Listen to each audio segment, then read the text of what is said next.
Good morning all of you. स्वागत है आप सभी का आपके अपने YouTube channel study with Ravi में। आशा करता हूँ आप अपनी सेहत, फैमिली और पढ़ाई का ध्यान बहुत ही शानदार तरीके से रख रहे होंगे। आज हम इस वीडियो में चर्चा करेंगे 8 मई 2026 के करंट अफेयर के कुछ बेहद इंपॉर्टेंट क्वेश्चन जो आपके एग्जाम और नॉलेज दोनों के लिए बेहद महत्वपूर्ण है। तो चलिए शुरू करते हैं। पहला क्वेश्चन है हमारा, 7 मई 2026 को रविन्द्रनाथ टैगोर की कौन सी जयंती मनाई गई? आपका आंसर हो जाएगा 165वीं। ठीक है, जान लेते हैं इनके बारे में। 7 मई 1861 को जो है कोलकाता में रविन्द्रनाथ टैगोर जी का जो जन्म हुआ था। ठीक है, ये जो है 1913 में इनको जो है गीतांजलि के लिए नोबेल पुरस्कार दिया गया था। ठीक है, ये पहले भारतीय और पहले गैर यूरोपीय व्यक्ति थे जिनको जो है नोबेल पुरस्कार दिया गया था। इन्होंने जो है ये दुनिया के पहले ऐसे कवि हैं जिन्होंने 2 देशों के लिए राष्ट्रगान जो है लिखा हुआ है।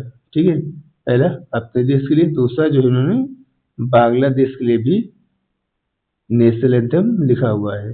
ठीक है, श्रीलंका के राष्ट्रगान के लिए भी उनकी रचनाओं को प्रेरणा स्रोत माना जाता है। ठीक है, इन्होंने जो है अपनी नाइटहुड की जो उपाधि उसका भी उन्होंने त्याग कर दिया था।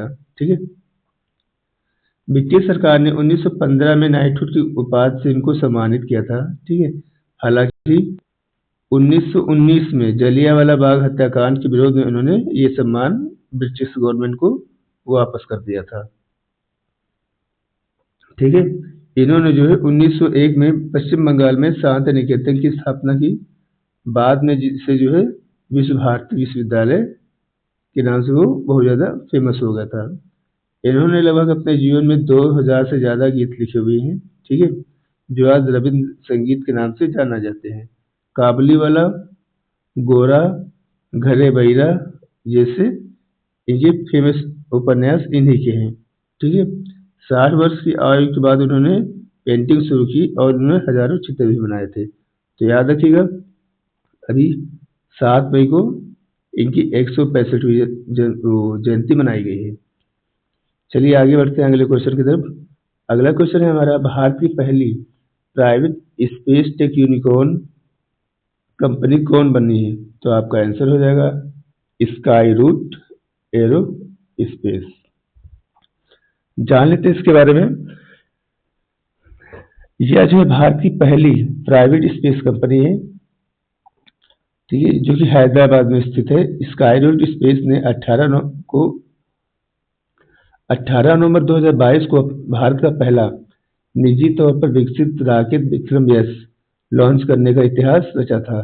ठीक है, और मई 2026 में $60 मिलियन की नई फंडिंग के साथ इस कंपनी की वैल्यूएशन लगभग $1.1 अरब के पार हो गई है, जिससे यह देश की पहली स्पेस टेक यूनिकॉर्न कंपनी बन गई है। ठीक है, इसकी स्थापना 2018 में इसरो के पूर्व वैज्ञानिक पवन कुमार चंदना और नागा भरत ने मिलकर की थी। ठीक है, तो याद रखिएगा, अभी रिसेंट में इसने जो है अपने पहले प्राइवेट ऑर्बिटल रॉकेट विक्रम 1 को हरिकोटा से लॉन्च भी किया है। ये भी याद रखिएगा, ये सारी चीजें इंपॉर्टेंट है आपके लिए, आपके एग्जाम के पर्पज से। चलिए आगे बढ़ते हैं अगले क्वेश्चन की तरफ। अगला क्वेश्चन है हमारा, भारत हाल ही में, ठीक है, हाल ही में भारत और किस संघ देश ने, ठीक है, 169 करोड़ रुपए की इलेक्ट्रिक व्हीकल्स बैटरी साइकिलिंग पहल शुरू करने के लिए हाथ मिलाया है? तो आपका आंसर हो जाएगा यूरोपियन यूनियन। ठीक है, अभी रिसेंट में जो है भारत और यूरोपियन यूनियन ने हाथ मिलाया हुआ है। ठीक है, किस लिए हाथ मिलाया हुआ है? वो जो है 169 करोड़ के इलेक्ट्रिक व्हीकल्स बैटरी साइकिलिंग की पहल शुरू करने के लिए मिलाया हुआ है। जान लेते हैं इसके बारे में। इसका जो मेन जो उद्देश्य है, इस पहल का मेन मोटो जो है बैटरी साइकिलिंग के नई तकनीकी विकसित करना, लिथियम और कोबाल्ट जैसे महत्वपूर्ण कच्चे माल की रिकवरी करना और पर्यावरण अनुकूलन जो है बनाए रखना है, ठीक है। और सर्कुलर इकोनॉमी को बढ़ावा देना, ये इसका मेन मोटो है, ठीक है। यह मिशन भारत न्यू व्यापार और प्रौद्योगिकी परिषद के तहत जो है हरित और स्वच्छ ऊर्जा प्रौद्योगिकी कार्य के समूह के अंतर्गत शुरू किया गया है, ठीक है। और इस योजना के लिए जो फंड है वो यूरोपीय हिस्सा होराइजन यूरोप कार्यक्रम के माध्यम से दिया जाएगा, ठीक है। जबकि भारत की ओर से बाहरी उद्योग मंत्रालय और घरेलू भागीदारी का समर्थन करेगा, ठीक है। और स्टार्टअप और रिसर्च संस्थानों के प्रस्ताव जमा करने की अंतिम तिथि जो है 15 सितंबर 2026 तय की गई है, ये भी याद रखिएगा। ये सारी चीजें आपके एग्जाम में पूछी जा सकती हैं, ठीक है। तो अभी रिसेंट में भारत ने जो है यूरोपीय यूनियन के साथ 169 करोड़ का जो है इलेक्ट्रिक व्हीकल्स बैटरी साइकिलिंग जो है पहल को शुरू करने के लिए हाथ मिलाया हुआ है, याद रखिएगा, इंपॉर्टेंट है। आगे बढ़ते हैं अगले क्वेश्चन की तरफ। सीमा सड़क संगठन का स्थापना दिवस कब मनाया जाता है? आपका आंसर हो जाएगा 7 मई। जान लेते हैं इसके बारे में, ठीक है। स्थापना इसकी 7 मई 1960 को हुई थी। ये इसका जो मेन काम होता है भारत की सीमाओं और उत्तर तथा उत्तर पूर्व के दूर दराज क्षेत्रों में बुनियादी ढांचे, सड़क, पुलों आदि का विकास और रख रखाव रखना इसका जो है मेन उद्देश्य है। मंत्रालय की बात की जाए, यह संगठन भारत के रक्षा मंत्रालय और प्रशासनिक नियंत्रण में काम करता है। इसका जो आदर्श बात है वाक्य है वो है सर्वमेव सर्वम साध्यम, ठीक है। कठिन परिश्रम से सब कुछ हासिल किया जा सकता है, ये इसका आदर्श वाक्य है। अगर मुख्यालय की बात की जाए तो इसका मुख्यालय जो है नई दिल्ली में स्थित है। तो याद रखिएगा अभी इसका स्थापना दिवस 7 मई को मनाया गया है, बीआरओ का स्थापना दिवस। शुरुआत 1960 में हुई थी, याद रखिएगा, मुख्यालय नई दिल्ली में पड़ता है। इसका आदर्श वाक्य जो है बहुत इंपॉर्टेंट है, सर्वमेव सर्वम साध्यम, ठीक है। कठिन परिश्रम से सब कुछ हासिल किया जा सकता है, ये इसका आदर्श वाक्य है। आगे बढ़ते हैं अगले क्वेश्चन की तरफ। हाल ही में भारत की स्वास्थ्य प्रणालियों को एकीकृत करने के लिए स्वास्थ्य पोर्टल का शुभारंभ किसके द्वारा किया गया है? आपका आंसर हो जाएगा जगत प्रकाश नड्डा, ठीक है। जान लेते हैं इसके बारे में। यह देश के अलग अलग डिजिटल स्वास्थ्य कार्यक्रमों को एक मंच पर लाता है, जिससे डॉक्टरों और मरीजों को बार बार अलग ऐप नहीं खोलने पड़ेंगे, ठीक है। समय की बचत होगी।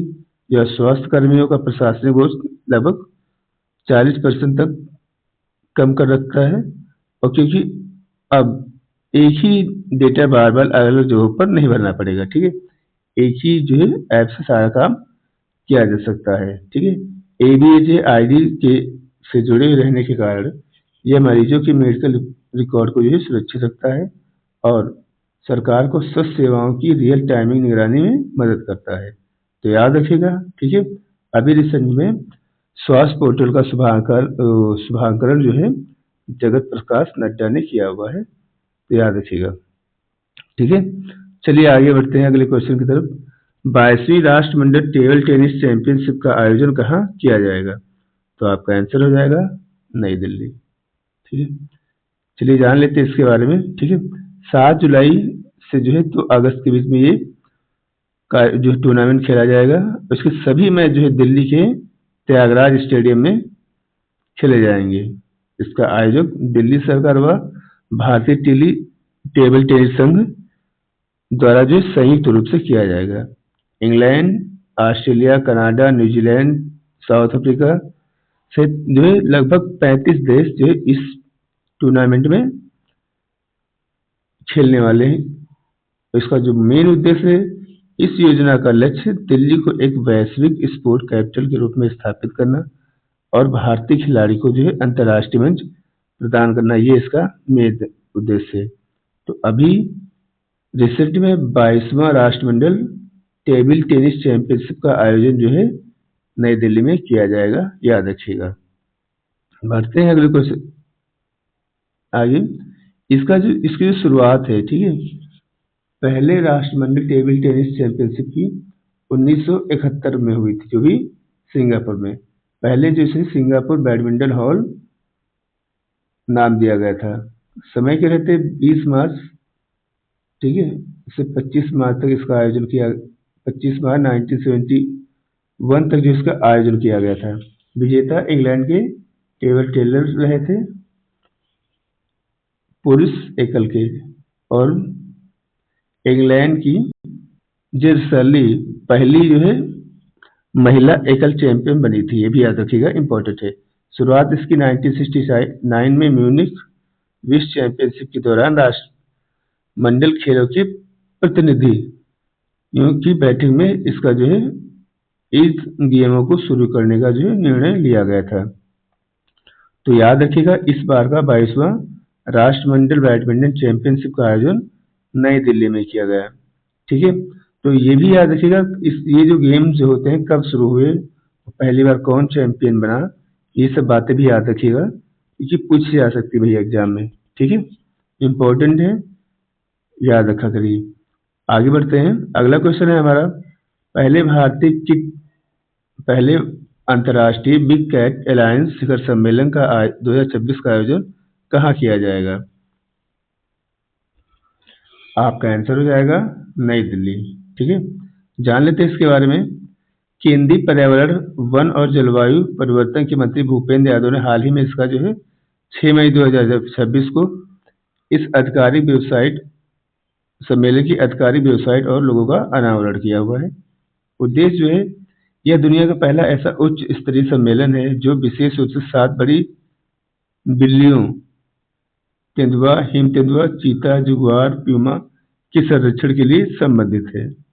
इसकी जो थीम जो है, बिग कैट बचाओ, मान्यता बचाओ और पारिस्थितिकी तंत्र बचाओ, ये इसकी थीम रखी गई है। तो याद रखिएगा, इसमें लगभग दुनिया के 95 देश जो है पार्टिसिपेट करने वाले हैं, ये भी याद रखिएगा। ठीक है, तो अभी रिसेंट में अंतर्राष्ट्रीय बिग कैट अलायंस शिखर सम्मेलन का आयोजन जो है नई दिल्ली में किया गया। ठीक है, और पर्यावरण मंत्री भूपेंद्र यादव ने इस शिखर सम्मेलन का आधिकारिक वेबसाइट और लोगो भी लॉन्च किया हुआ, याद रखिएगा। विषय जो थीम होती है, याद रखिएगा, इस सम्मेलन का जो विषय है, कीट बैट बचाओ, मान्यता बचाओ और पारिस्थितिकी तंत्र बचाओ, ये इसकी थीम है, याद रखिएगा, इंपॉर्टेंट है। चलिए आगे बढ़ते हैं अगले क्वेश्चन की तरफ। अगला क्वेश्चन है हमारा, हाल ही में भारत के स्वदेशी सेल ब्रॉडकास्ट सिस्टम का उद्घाटन किसके द्वारा किया गया? तो आपका आंसर हो जाएगा श्री ज्योतिरादित्य एम सिंधिया के द्वारा इसका उद्घाटन किया गया है। जान लेते हैं इसके बारे में। ठीक है, ये जो सिस्टम है, आपदा तथा आपातकालीन स्थिति में लोगों के मोबाइल पर जो है तुरंत चेतावनी संदेश जो है भेजने का कार्य करेगा। इसकी मदद से भूकंप, बाढ़, चक्रवात जैसी घटनाओं की जानकारी एक साथ लाखों लोगों तक पहुंचाई जाएगी। यह पूरी तरीके से स्वदेशी तकनीकी पर आधारित है, जिसे जो है भारत की डिजिटल और आपदा प्रबंधन क्षमता को मजबूत करने का ये कार्य करेगा। तो याद रखिएगा, भारत के पहले CBS सेल ब्रॉडकास्ट सिस्टम का उद्घाटन जो है ज्योतिरादित्य एम सिंधिया ने किया हुआ है। इंपॉर्टेंट क्वेश्चन है, पूछा जा सकता है। चलिए आगे बढ़ते हैं। दिल्ली मेट्रो निगम, ठीक है, DMRC के 32वें स्थापना दिवस पर वुमेन ऑफ द ईयर पुरस्कार से किसे सम्मानित किया गया? तो आपका आंसर हो जाएगा सुषमा यादव। ठीक है, जान लेते हैं इसके बारे में। Metro man of the year का अवार्ड जो है श्री हरेन कुमार को, metro women of the year का अवार्ड जो है श्रीमती सुषमा यादव को, सर्वश्रेष्ठ metro station Lajpat Nagar metro station को ये दिया गया पुरस्कार, और सर्वाधिक मेट्रो डिपो ये नजफगढ़ डिपो को दिया गया, और राजभाषा पुरस्कार श्री राजेश शर्मा जी को दिया गया, ये भी याद रखिएगा। ये सारे पुरस्कार आपके एग्जाम की पॉइंट ऑफ व्यू से बेहद इंपॉर्टेंट होने वाले हैं, इनको याद रखिएगा। ठीक है, और दिल्ली मेट्रो की जो शुरुआत हुई थी वो 24 दिसंबर 2002 को हुई थी, ये भी याद रखिएगा। ये सारे जो है पुरस्कार आपके लिए इंपॉर्टेंट है, तो इनको लिख लीजिएगा एक जगह पे और अच्छे से याद कर लीजिएगा, ये आपके एग्जाम में यहाँ से एक न एक जरूर पूछा जाएगा। तो अभी रिसेंट में अगर बात की जाए, metro women of the year का अवार्ड वो दिया गया श्रीमती सुषमा यादव जी को। ठीक है, इसके साथ साथ ये सारे अवार्ड इंपॉर्टेंट हैं, याद रखिएगा। चलिए आगे बढ़ते हैं अगले क्वेश्चन की तरफ। हाल ही में रिसेंट में दिल्ली मेट्रो का 32वां स्थापना दिवस मनाया गया। ठीक है, ये सब चीजों पर डिस्कस हम लोग कर चुके हैं, याद रखिएगा। अगला क्वेश्चन है हमारा, हाल ही में स्वास्थ्य और परिवार कल्याण मंत्रालय द्वारा भारत में मातृ एवं शिशु स्वास्थ्य सेवाओं को सशक्त बनाने के लिए कौन सा डिजिटल प्लेटफॉर्म लॉन्च किया गया? आपका आंसर हो जाएगा जननी। जान लेते हैं इसके बारे में। ठीक है, इसका जो पूरा नाम है वो है joint advance network for analytics and national informatics. ठीक है, मातृ एवं शिशु स्वास्थ्य के संदर्भ में जननी सुरक्षा और देखभाल से जुड़ा है। यह स्वास्थ्य और परिवार कल्याण मंत्रालय की एक पहल है। उद्देश्य जो है इस जो कार्यक्रम का मेन जो मोटो है वो भारत में मातृ मृत्यु दर और शिशु मृत्यु दर को कम करना और स्वास्थ्य सेवाओं को डिजिटल रूप से सशक्त बनाना, ये इसका मेन जो है उद्देश्य है। तो याद रखिएगा। ठीक है, कौन सा डिजिटल इन जो है भारत में मातृ एवं शिशु स्वास्थ्य सेवाओं को सशक्त बनाने के लिए कौन सा डिजिटल प्लेटफॉर्म जो है लॉन्च किया गया? तो आपका आंसर हो जाएगा जननी। याद रखिएगा, इंपॉर्टेंट है। आगे बढ़ते हैं अगले क्वेश्चन की तरफ। वर्ल्ड स्टील एसोसिएशन की हालिया में रिपोर्ट के अनुसार स्टील का उत्पादन करने वाला में जो है भारत विश्व का कौन से स्थान पे है? तो आपका आंसर हो जाएगा दूसरा। ठीक है, अगर पहले की बात की जाए तो पहले पे चाइना। ठीक है, लगभग 938 मिलियन टन जो है चीन का उत्पादन पर ईयर करता है। दूसरे पे हमारा प्यारा भारत देश आ जाता है। हमारी कंट्री में 161 पॉइंट कुछ मिलियन टन जो है स्टील का उत्पादन किया जाता है। और फिर तीसरे पे आ जाता है चचा जी की जो है कंट्री अमेरिका, वहाँ पर लगभग जो है 81% जो है स्टील का उत्पादन किया जाता है। तो याद रखिएगा, सारी चीज़ें इंपॉर्टेंट हैं, एग्जाम में आपकी पूछ सकती है। ठीक है, हमारे प्यारे भारत का दूसरा स्थान है स्टील उत्पादन में, पहला चीन का और तीसरा अमेरिका का। ठीक है, अमेरिका से याद रखिएगा, अभी रिसेंट में यहाँ के महान राष्ट्रपति ट्रंप ने प्रोजेक्ट फ्रीडम शुरू किया है। ठीक है, ये भी याद रखिएगा, इंपॉर्टेंट है।